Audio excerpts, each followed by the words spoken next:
Mia, 25, dragging a suitcase filled with regret, stepped off the bus into Grayhaven, a city wrapped in fog and frayed at the edges.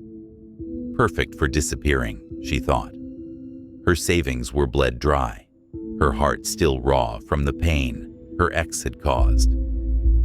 Even a dingy motel would have been a stretch, but the listings on her cracked phone screen laughed at her budget. This city is supposed to be my fresh start, she reminded herself, thumb hovering over the address of the nearest motel. One night there would leave her wallet, gasping. She trudged down the sidewalk as the ghost of her boyfriend's betrayal kept whispering in her ears. You trusted him. You were stupid. The thought coiled tighter until a flicker of movement snagged her attention. A sign. Room for rent, scrawled in shaky cursive, hung askew on the gate of a Victorian house. The kind of place time forgot, paint peeling like sunburned skin, a porch groaning under its weight. Weirdly, Mia hadn't seen this listing online and didn't even see anyone down that street. Her gut twisted. Walk away. But desperation's claws were sharper, and suddenly the door swung open even before her knuckles grazed the wood.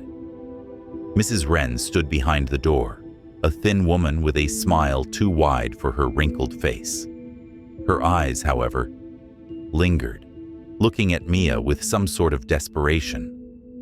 The room's available, the old woman said, clasping her hands, a tremor of excitement in her voice. Won't you come in? Inside, the house defied logic. Frayed velvet curtains, a hearth smothered in dust, yet warm, lived in. The air smelled of damp tea leaves and something muskier underneath. Mia suddenly felt shivers. I'm not sure. Every ounce of Mia's intuition was telling her to run away from this place. Stay 5 nights. Mrs. Wren interrupted. Free. If you hate it by April 1st, vanish. No strings. The offer was too generous and convenient. But loneliness was a venom, and Mia had swallowed enough of it to recognize the ache in the old woman's gaze. Something about the old lady felt warm to her. Okay, Mia said, ignoring the whispers in her skull. It's yours to try, Mrs. Wren said with a newfound sparkle in her eyes, pressing the keys into Mia's palm. Her fingers were cold, her grip oddly frantic. Mia barely noticed as a roof on her head was enough of a blessing for her. The house had its quirks, a hallway clock frozen at midnight, her closet's door that refused to open, no matter how hard Mia twisted the knob. But exhaustion sanded down the edges of her curiosity. She slept like a baby, dreaming of nothing at all. 5 days slipped by in a haze of contentment. Mrs. Wren's stories over chamomile tea, the way she hummed off-key lullabies while knitting. It all felt like a balm on Mia's bruised heart. It was like having a family away from home. And by the 5th evening, she scrawled her name on the lease without a second thought. Mia went to bed with great excitement that night, but was woken up in the morning by a loud thud. She lurched upright, sheets tangled around her legs. Something had fallen or moved. Heart jackhammering, she rushed down to Mrs. Wren's room. The door swung open at her touch. Empty. Everything was stripped off. No floral dresses in the closet, no tortoiseshell comb on the dresser. Just a faint trace of lavender powder on the air. She must have left for a trip, Mia reasoned, crawling back into bed. Morning bled through the curtains. Too quiet. No percolator hissing in the kitchen. No Mrs. Wren chirping about the weather. Mia's stomach knotted as she wandered the hallway. The old woman's toothbrush still sat by the sink. Her slippers were waiting by the rocking chair, but she was nowhere to be seen. Weird, but not impossible. Mia mumbled to herself, thinking to herself some emergency might have come up. Mia tugged on her jacket, eager to escape the silence. She wrenched the front door open but somehow stumbled right back into the kitchen. Her breath hitched. I'm disoriented and tired. She tried again, stepping slowly this time. The porch never came. Just the fridge humming like a tired old man, and kitchen's yellowed linoleum staring into her eyes. The lights flickered, once, twice, and then darkness swallowed the room whole. Mia quickly pulls the phone out of her pocket, but it is dead. Mia was in disbelief, as it was fully charged just moments ago. She clawed at the curtains, which showed nothing but a void, the color of spoiled milk. The house somehow felt different, colder and darker. This isn't happening, she whispered, pinching her wrist hard enough to bruise. The pain was too bright and real to be a dream. Suddenly, somewhere in the house, a clock began to tick. She started noticing details that she had overlooked before. Scratch marks on the walls, deep and frantic, like someone had tried to claw their way out. Every clock stared back at her, their hands frozen at midnight in perfect unison. Yet she could hear the tick-tock all around her. Mia panicked, threw open doors, smashed windows with her fists, and even kicked at the baseboards like a trapped animal. But every escape spat her back into the kitchen, the house taunting her with the squeak of the linoleum under her shoes, the flicker of the dead light bulb above. Then a whisper sent chills down her spine. You're mine now. The voice slithered from nowhere and everywhere, curling around her like smoke. Mia spun, but the hallway yawned empty. She realized she had been caught in the time rift, and every attempt of escape pushes her down to the worst reality than before. Hours, days, time had no meaning here. Desperation drove her to the verge of dehydration. She quickly turned on the faucet, which was covered with rust, spitting out a single thick drop of black water. Her tongue clung to the roof of her mouth, her skin cracked like the walls around her. In the mirror, a gaunt specter stared back. Sunken eyes, chabonis sharp enough to cut. Is that me? She touched her face, but the reflection didn't move. The house seemed to laugh in the groan of settling beams.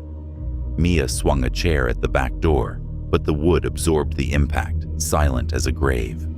Then the hallway seemed to grow infinitely long, its walls peeling like burnt skin.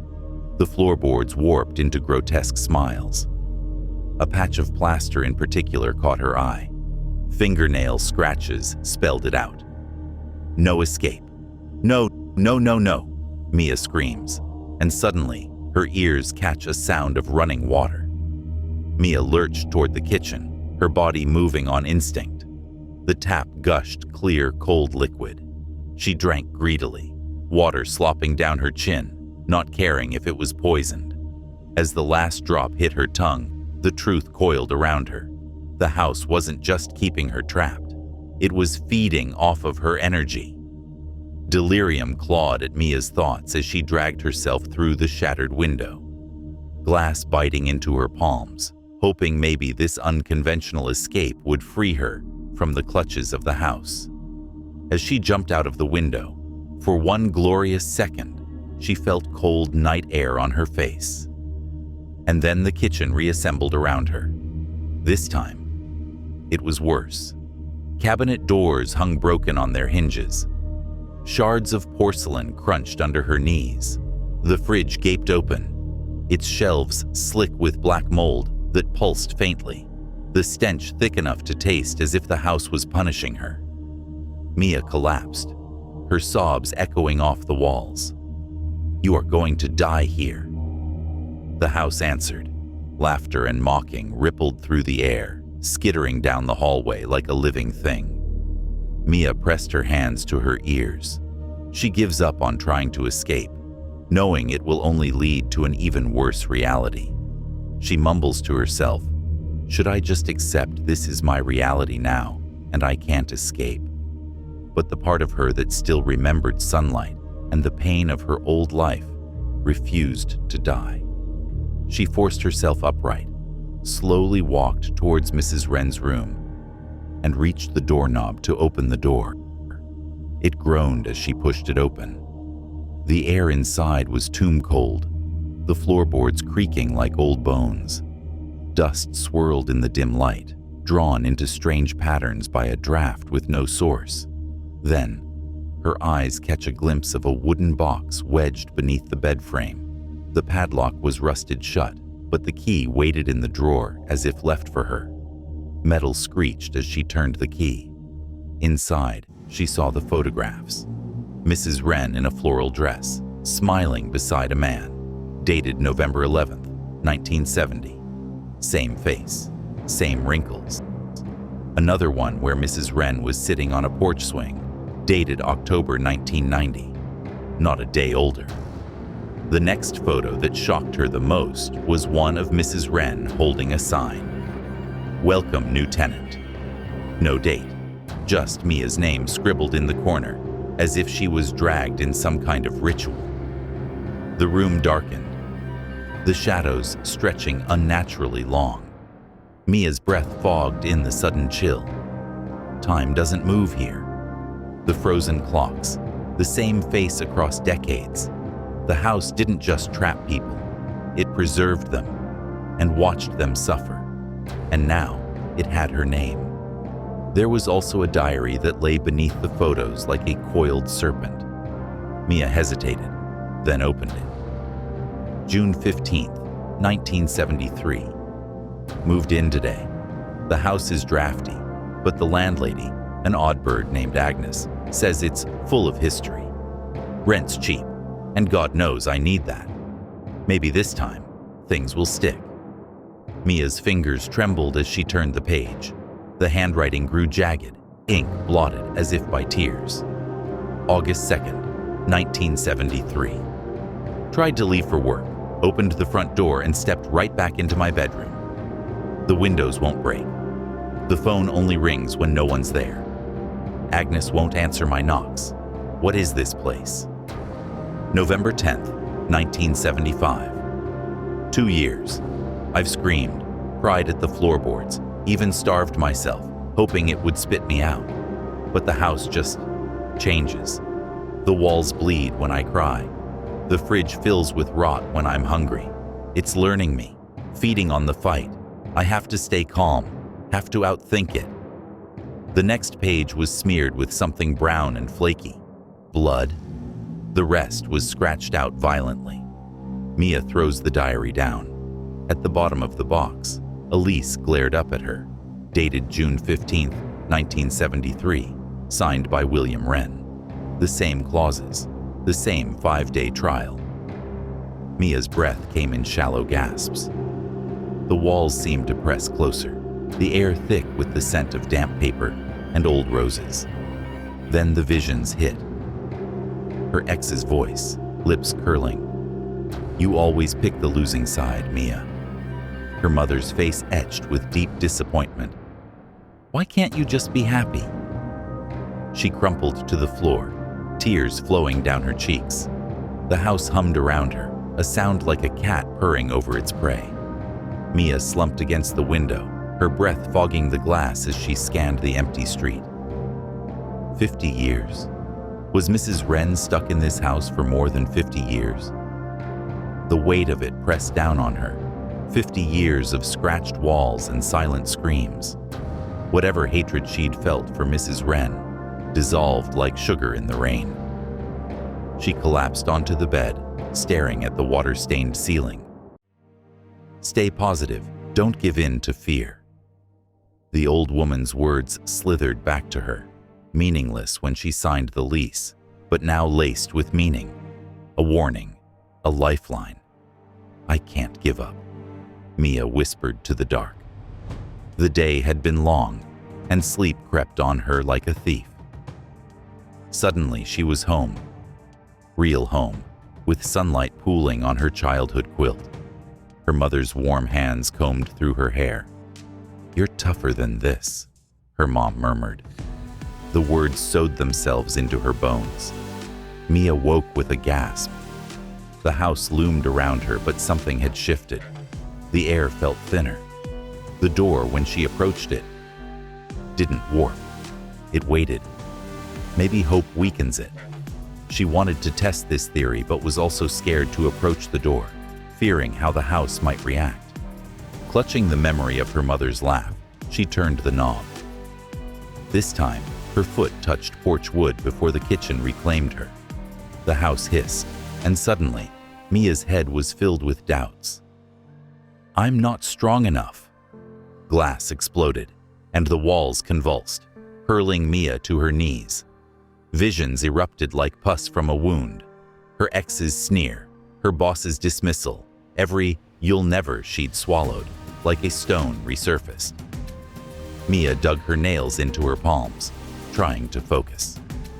She fumbled for her wallet, pulling out a creased photo of her family at the beach. Her smile wide and unbroken. "I am enough," she panted.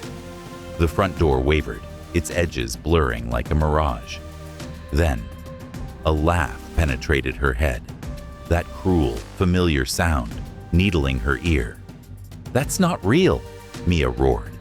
The house shrieked with the sound of splintering wood and something alive recoiling. The walls rippled, not with decay, but with pain. She'd finally heard it. Mia knew this was her last chance.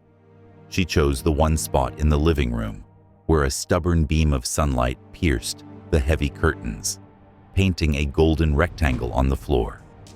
Sitting cross-legged in its warmth, she closed her eyes. The dust motes swirling around her smelled like her grandmother's attic. Sweet decay, forgotten but familiar. She started practicing mindfulness and building a fortress in her mind. Her mother's apple pie, cinnamon crackling in the oven. Her first college lecture, the electric hum of potential. Her future self at a cafe, words flowing free. She started gathering all the positive emotions and could hear the house hiss in her periphery. "You're weak," it whispered, the voice slithering up her spine. "You'll die here." Mia clenched her fists. "I am enough." The retaliation was instant. Sunlight snuffed out like a candle. The room plunged into cold so sharp, it burned her lungs. Shadows detached from the walls, twisting into skeletal fingers that clawed at her shield of light. Her ex's face bulged from the wallpaper, lips peeling back from yellowed teeth. "You're mine." Her mother, wrinkled, weeping. "Why did you leave me?" Mia's breath hitched. "This is all a lie," she reminded herself. "Mom is waiting for me to call," she shouted. The visions shattered like glass. The house screamed. Floorboards rippled like a living thing, the front door warping back in its frame. Mia lunged for the knob and stepped onto the porch. Silence. Soon, real air, thick with car exhaust and dandelions, filled her lungs. The sky was obscenely blue. Behind her, the house let out a final shuddering moan, its windows glazing over like dead eyes. Mia didn't look back. At the payphone down the block, she lifted the phone, and her fingers moved on their own. "Mom? It's me." Her mother's voice cracked with sleep. "Mia? Baby, is everything okay? It's 3 a.m. "I'm okay," Mia interrupted, pressing her forehead to the cool metal. "I'm staying in Grayhaven." A pause. Her mom replied softly. "You sound stronger." Mia smiled. "I am," she said as she placed the phone down. The house, now just a crooked silhouette at the end of the street, offered no whispers.